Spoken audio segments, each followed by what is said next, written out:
Hello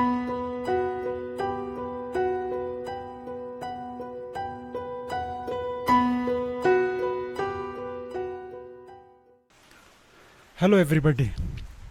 in our last video हम लोगों ने डिस्कस किया था कि रमन इफेक्ट के क्लासिकल एक्सप्लेनेशन क्या है। Today we are going to talk about the Raman effect from quantum mechanical point of view. उससे पहले हम लोग शायद पिछले क्लास में पिछले वीडियो में हम लोग ने ये डिस्कस नहीं किया था कि रमन इफेक्ट होता क्या है। Let's start with that. Raman effect क्या है? अगर आपके पास एक सैंपल है एंड उस पर आपने एक मोनोक्रोमेटिक लाइट डाला। मोनोक्रोमेटिक लाइट का मतलब है एक लाइट सोर्स जो सिर्फ एक ही फोटोन, एक ही फ्रीक्वेंसी या एक ही एनर्जी के फोटोन छोड़ते हैं, एक ही फ्रीक्वेंसी या एक ही wavelength. Remember this is the wavelength. Distance between two crest और the distance between two troughs is called the wavelength. इसको हम लोग वेवलेंथ बोलते हैं। And wavelength is depends on the energy. जितने एनर्जी ज़्यादा होता है आपका वेवलेंथ उतना कम होता है। तो हमने क्या किया, एक सैंपल लिए, इसमें एक मोनोक्रोमेटिक लाइट उस पर डाले। रमन इफेक्ट में आप क्या देखते हैं कि जो लाइट यहाँ से स्कैटर होके जाता है, अब वो तीन टाइप के लाइट आते हैं। यू कैन सी दैट एक लाइट जो है सेम कलर का है, सेम कलर यानी सेम वेवलेंथ का है। यहाँ पे देखो, ये जो वेवलेंथ है, इसका जो डिस्टेंस है, इसका डिस्टेंस के साथ सेम है। So the scattered light has the same wavelength और same energy as the incident light. But in addition to this हमें दो टाइप के और लाइट्स मिलते हैं। एक जिसका वेवलेंथ ज़्यादा हो गया, wavelength has increased compare to this, यानी एनर्जी कम हो गया।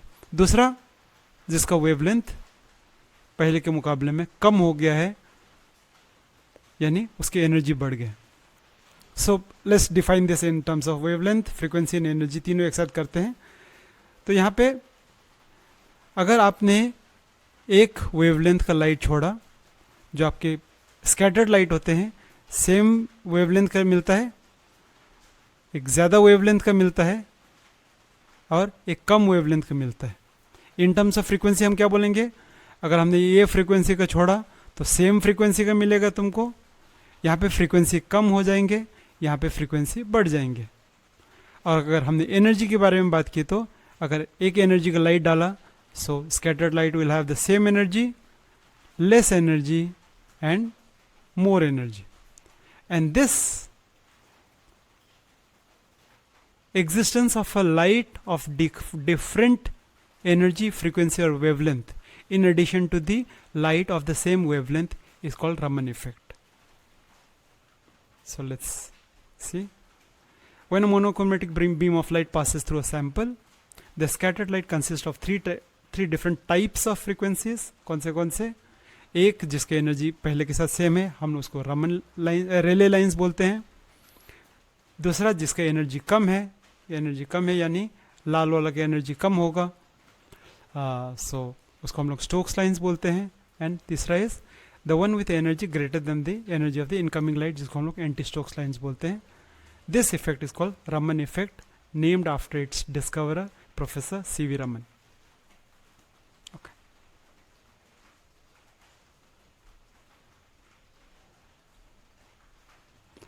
Now let's try to explain Raman effect from quantum mechanical point of view. पिछले वीडियो में we are discussed from classical mechanics. तो क्वांटम मैकेनिक्स में क्या है? Now let's C, this is your different, okay, यहाँ पे वाइब्रेशनल लिखा है। Remember this can be vibrational as well as rotational. तो ये आपके वाइब्रेशनल एनर्जी लेवल से या रोटेशनल एनर्जी लेवल से, डजेंट मैटर रियली। और आपके मॉलिक्यूल जो है, अगर ये वाइब्रेशनल लेवल है, it is there in V is equal to 0। यहाँ पे मेरा दूसरा केस है जिसमें V इज इक्वल टू 0 है। तीसरा जो है इसमें V इज इक्वल टू 1 है। और अगर मैंने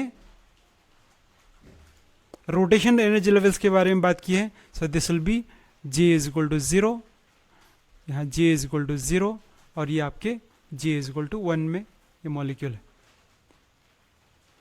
नाउ आपने जो मोनोक्रोमेटिक लाइट डाला, उस लाइट को एब्सॉर्ब करके क्या होगा, आपके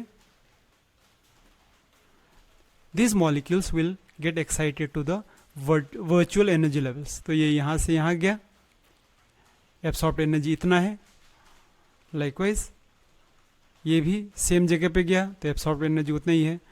ऑब्वियसली जो v is equal to 1 या j is equal to 1 से it will go here because it has to absorb the same energy, so it goes up to here.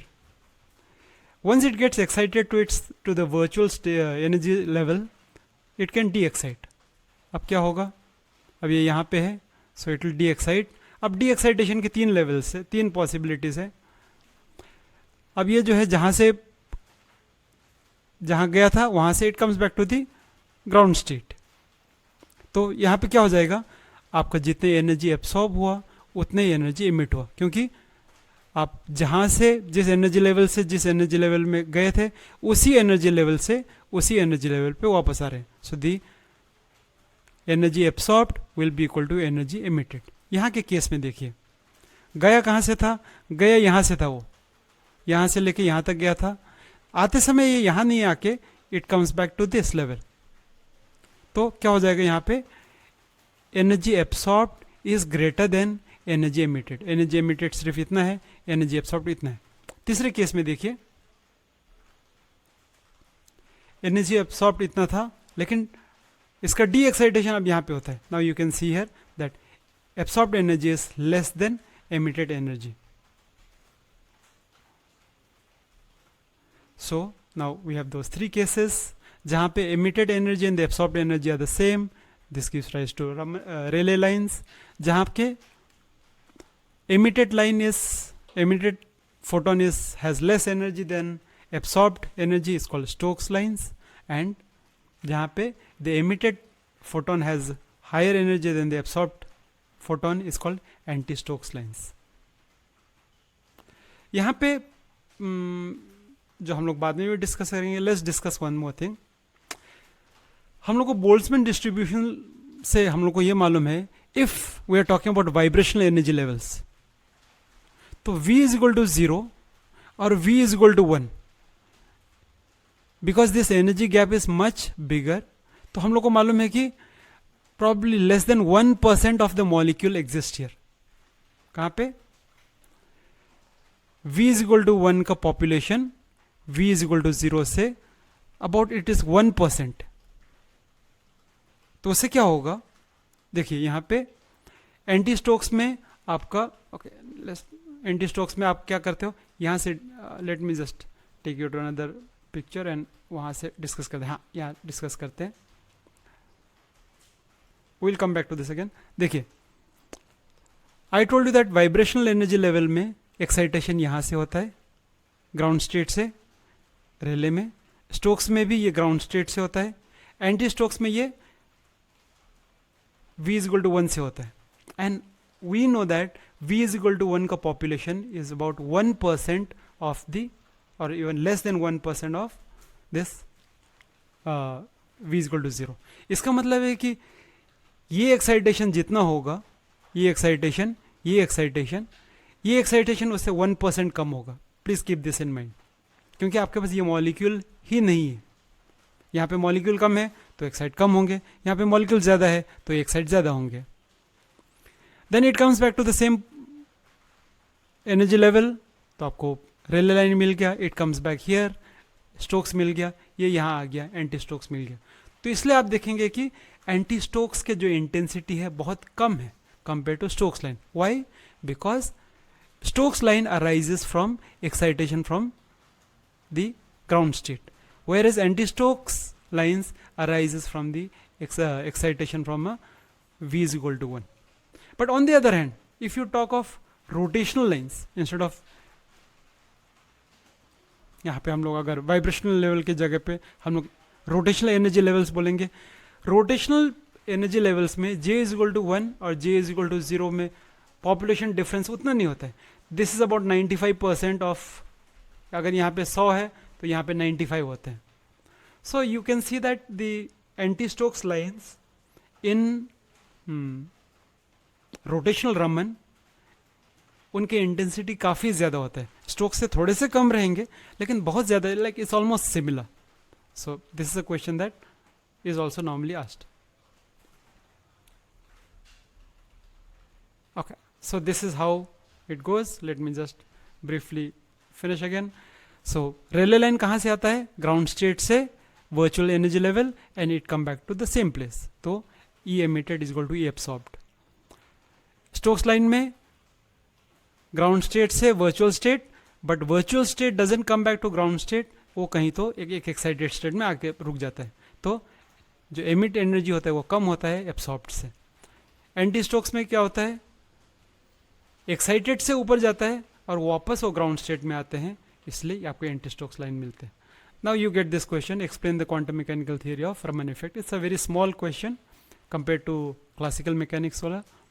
तो this part we have already seen. What are Rayleigh lines, Stokes line and anti Stokes line.